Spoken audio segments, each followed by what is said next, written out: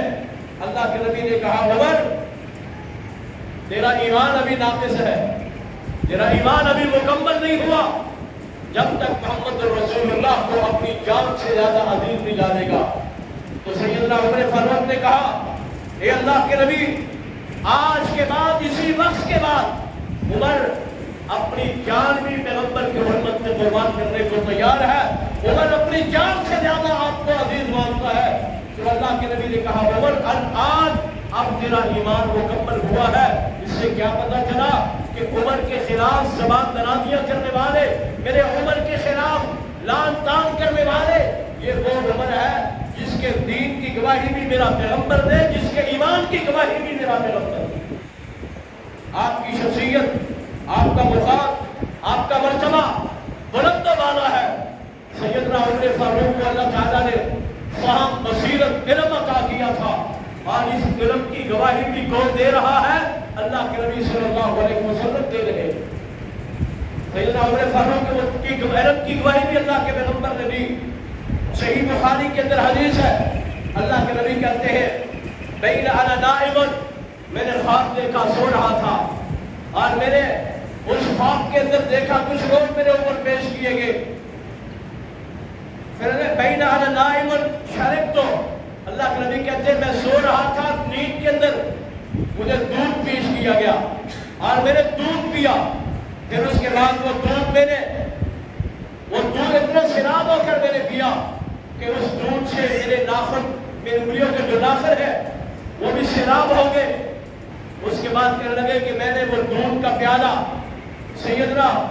عمر فاروق کو پیش کر دیا، اور جب سیدنا عمر فاروق کو پیالہ پیش کیا تو صحابہ کہنے لگے، اللہ کے نبی فما اولتہ، اس کی تعبیر کیا ہے کہ آپ نے خواب میں دودھ پیا اور پھر اس کے بعد وہ پیالہ آپ نے سیدنا عمر فاروق کو پیش کر دیا؟ تو اللہ کے نبی نے کہا کہ اس سے مراد یہ ہے کہ سیدنا عمر فاروق کے پاس بہت زیادہ علم ہوگا، تو آپ کے علم کی گواہی بھی اللہ کے نبی علیہ السلام پیش کر رہے ہیں۔ آپ کے دین کی گواہی، آپ کے ایمان کی گواہی اور آپ کے علم کی گواہی بھی اللہ کے نبی علیہ السلام خود پیش کر رہے ہیں۔ سیدنا عمر فاروق رضی اللہ تعالی عنہ کے متعلق اللہ کے نبی نے کیا کہا؟ اللہ کے نبی نے فرمایا کہ عمر جنتیوں کے سردار ہوں گے، عمر رسیدہ جو لوگ ہوں گے ان کے سردار سیدنا عمر فاروق رضی اللہ تعالیٰ عنہ ہوں گے۔ اس کے بعد اللہ کے نبی علیہ السلام نے فرمایا، لو کان بعدی نبیا لکان عمر، کہا کہ اگر میرے بعد اللہ نے کسی کو نبوت عطا کرنی ہوتی تو ایک وہ شخص ہے جس کو اللہ تعالیٰ نبوت عطا کرتا، اور وہ شخصیت سیدنا عمر فاروق رضی اللہ تعالیٰ عنہ کی ہے۔ آپ کا مقام، آپ کا مرتبہ اتنا زیادہ ہے۔ سیدنا عمر فاروق رضی اللہ تعالیٰ عنہ وہ ہیں جنہیں دیکھ کر شیطان راستہ چھوڑ دیا کرتا تھا، راستے سے بھاگ جایا کرتا تھا۔ سیدنا عمر فاروق رضی اللہ تعالیٰ عنہ کو اللہ کے نبی علیہ السلام نے سیدنا عمر فاروق کی شہادت کے متعلق اللہ کے نبی نے پہلے گواہی دے دی تھی، اور پہاڑ پہ اللہ کے نبی جاتے ہیں، آپ کے ساتھ اللہ کے نبی ہے، سیدنا ابوبکر صدیق ہے، سیدنا عمر فاروق اور سیدنا عثمان ذوالنورین ہے۔ اللہ کے نبی علیہ السلام کے ساتھ یہ تین صحابہ اور خود اللہ کے نبی، اور پہاڑ پہ جیسے ہی پاؤں رکھا اور پہاڑ پہ لرزنا شروع کر دیا۔ اللہ کے نبی نے کہا، اے پہاڑ رک جا، تو نہیں جانتا کہ تیرے اوپر ایک نبی ہے اور ایک صدیق ہے، ایک نبی ہے ایک صدیق ہے، اور تیرے اوپر دو شہید کھڑے۔ سیدنا عثمان کی شہادت کی بشارت بھی اللہ کے پیغمبر نے دی، سیدنا عمر فاروق کی شہادت کی بشارت بھی اللہ کے نبی علیہ السلام نے ان کی زندگیوں میں دی۔ کہا اور پہاڑ رک جا، تیرے اوپر نبی ہے، صدیق ہے اور 2 شہید تیرے اوپر کھڑے۔ اور پھر سیدنا عمر فاروق کو بے دردی کے ساتھ جس طرح ابو لولو مجوسی نے نماز کے دوران خنجر مار کے زخمی کر دیا، اور اسی حالت میں سیدنا عمر فاروق کو اللہ تعالیٰ نے شہادت سے نوازا۔ اور جب سیدنا عمر فاروق کو زخمی کیا گیا، آپ زخمی حالت میں ہیں، تو سیدنا عمر فاروق نے پوچھا کہ میرے اوپر حملہ کرنے والا کون ہے؟ کہیں ایسا تو نہیں کہ میرے اوپر کوئی میرا چاہنے والا مسلمان کوئی حملہ آور نہ ہوا ہو؟ جب کہا گیا کہ آپ کے اوپر حملہ کرنے والا ابو لولو مجوسی ہے، تو سیدنا عمر فاروق نے کہا کہ اللہ تیرا شکر ہے کہ میرے اوپر حملہ کرنے والا کوئی کافر نہیں، منافق ہے، جس نے سیدنا عمر فاروق کو اپنی زندگی میں دھمکی دی تھی کہ میں آپ کو ایسی چکی بنا کے دوں گا کہ آپ بھی یاد رکھو گے، دنیا بھی یاد رکھے گی۔ اور اس وقت اس نے یہ دھمکی سیدنا عمر فاروق کو دی تھی کہ میں آپ کو یہ ضرب دوں گا، آپ کو یہ نقصان دوں گا۔ تو سیدنا عمر فاروق کی شہادت کی بشارت بھی اللہ کے نبی علیہ السلام نے خود ہی پیش کر دی تھی۔ سیدنا عمر فاروق کو یہ بھی اعزاز ہے کہ آپ اس امت کے بہادر ترین انسان تھے۔ اللہ کے نبی علیہ السلام کہتے ہیں کہ بینما انا علی بئر انشر منہا، اللہ کے نبی کہتے ہیں کہ میں ایک کنویں پر تھا، خواب دیکھتا ہوں کہ ایک کنویں پر کھڑا ہوں اور لوگ پانی کھینچ رہا تھا، میرے پاس سیدنا ابو بکر صدیق آئے اور پھر اس کے بعد انہوں نے مجھ سے وہ ڈول لیا اور وہ ڈول لے کر انہوں نے وہ پانی کنویں سے نکالنا شروع کر دیا، لیکن سیدنا ابو بکر صدیق کا ڈول سے پانی نکالنا تھوڑا زور تھا، تھوڑا کمزور تھا، اور پھر کہنے لگے کہ اس کے بعد سیدنا عمر فاروق نے سیدنا ابو بکر صدیق سے وہ ڈول پکڑا، اور وہ ڈول پکڑ کے سیدنا عمر فاروق نے جب کنویں سے پانی نکالنا شروع کیا تو بڑی قوت کے ساتھ، بڑی بہادری کے ساتھ اور بڑی جلدی سیدنا عمر فاروق نے وہ ڈول نکالنا شروع کر دیے، اور اتنا پانی نکالا کہ لوگوں نے اپنے اونٹوں کے لیے وہ پانی جمع کرنا شروع کر دیا۔ صحابہ کرام رضوان اللہ علیہم اجمعین نے اللہ کے نبی سے پھر سوال کیا کہ اللہ کے نبی اس کی تعبیر کیا ہے؟ تو اللہ کے نبی علیہ السلام نے فرمایا کہ اس کی تعبیر یہ ہے کہ سیدنا عمر فاروق کی خلافت میں دین دنیا کے اندر بڑی تیزی سے پھیلے۔ اور پھر جس نے فرق نے یہ منظر دیکھا کہ جب سیدنا عمر فاروق رضی اللہ تعالیٰ کو اللہ تعالیٰ نے خلافت عطا کی ہے تو پھر 22 لاکھ مربع میل کے حکمران سیدنا عمر فاروق رضی اللہ تعالیٰ ٹھہرے۔ تو میرے محترم بھائیوں، سیدنا عمر فاروق رضی اللہ تعالیٰ کی وہ شخصیت ہے کہ سیدنا عمر فاروق اللہ کے نبی کو کسی بات کے متعلق مشورہ دیتے تو اللہ تعالیٰ کو وہ مشورہ اتنا پسند آتا کہ اللہ تعالیٰ اسی مشورے کو قرآن بنا کے نازل کر دے۔ یہ جو پردے کا حکم نازل ہوا ہے، یہ پردے کا حکم بھی سیدنا عمر فاروق رضی اللہ تعالیٰ کا مشورہ تھا، تو اللہ تعالیٰ نے سیدنا عمر فاروق کے اس مشورے کو قرآن بنا کے نازل کر دیا۔ جب ہم بیت اللہ کے طواف کے لیے جاتے ہیں، حاجی حج کرنے جائے یا عمرہ کرنے والا عمرہ کرنے کے لیے جائے، تو مقام ابراہیم پہ جب ہم 2 رکعت نماز پڑھتے ہیں تو یہ بھی پیارے عمر فاروق رضی اللہ تعالیٰ کا مشورہ تھا کہ اللہ کے نبی ہم مقام ابراہیم پہ 2 رکعت نماز پڑھ لیا کریں۔ تو اللہ تعالیٰ نے یہ فیصلہ پسند کیا اور پھر یہ قانون بنا دیا کہ جب بھی کوئی حاجی یا عمرہ کرنے والا عمرہ کرنے جائے گا تو مقام ابراہیم پہ 2 رکعت نماز ادا کرے۔ تو سیدنا عمر فاروق کا مقام، آپ کا مرتبہ بہت زیادہ ہے۔ تمام صحابہ رضوان اللہ علیہم اجمعین کا مقام اور مرتبہ بہت زیادہ ہے۔ ان کا ایمان میرے اور آپ کے لیے آئیڈیل ہے، مثال ہے۔ ہم ویسا ایمان لے کے آئیں گے تو پھر ہمارا ایمان مکمل ہوگا۔ اس لیے اس محرم الحرام کے مہینے میں صحابہ کرام رضوان اللہ علیہم اجمعین کے خلاف زبان درازیاں کرنا، بے شمار رسوم و رواج کو ایجاد کرنا اور پھر محرم الحرام کے مہینے میں 10 محرم الحرام کو یوم عاشورہ آتا ہے، اور یوم عاشورہ کی فضیلت یہ ہے کہ اللہ کے نبی علیہ السلام نے اس دن روزہ رکھا، اور اللہ کے نبی نے کہا کہ جب اللہ نبی صلی اللہ علیہ وسلم ہجرت کر کے مدینہ میں آئے تو دیکھا کہ یہودی روزہ رکھ رہے تھے، اور اللہ کے نبی صلی اللہ علیہ وسلم نے پوچھا کہ یہ روزہ کس بات پہ رکھ رہے ہیں؟ تو انہوں نے کہا کہ اس دن اللہ تعالیٰ نے موسیٰ کو فرعون سے نجات دی تھی، تو اللہ کے نبی نے کہا کہ آپ سے زیادہ موسیٰ کے ماننے والے ہم ہیں،